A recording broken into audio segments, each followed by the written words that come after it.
A body is projected vertically upward with a certain speed from the top of a tower reaches the ground in t1. If it is projected vertically downward from the same point with the same speed, it reaches the ground in t2. The time required to reach the ground if it is dropped from the top of the tower is, তাহলে আমরা ধরে নিই কোনো একটা tower যার height h,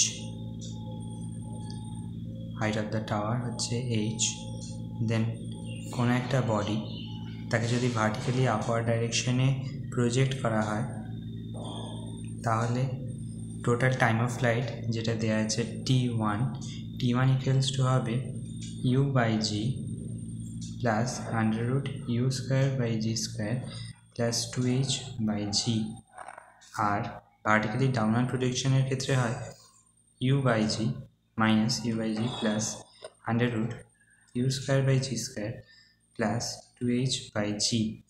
তাহলে এখানে আমরা দেখতে পাচ্ছি এটা হবে a আর এটা b, তাহলে a প্লাস b আর a মাইনাস b, তাহলে t1 t2 যদি মাল্টিপ্লাই করে দিই then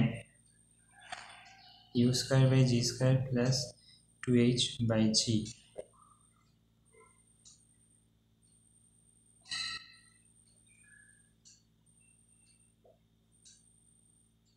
u square by g square plus 2h by g minus u by g. তাহলে এটা হয়ে যাচ্ছে a square minus B square, a plus B into A minus B, তাহলে u square by g square plus 2h by g minus u square by g square. তাহলে এখান থেকে হয়ে যাচ্ছে 2h বাই জি, তাহলে √t1 t2 equals to √2h by জি এটা আসছে। আবার আমরা জানি time required to reach the ground if it is dropped from the top of the tower, তাহলে time required to reach the ground কত হবে?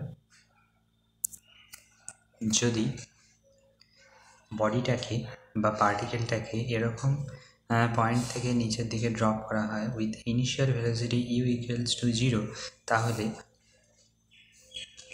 Time required to reach the ground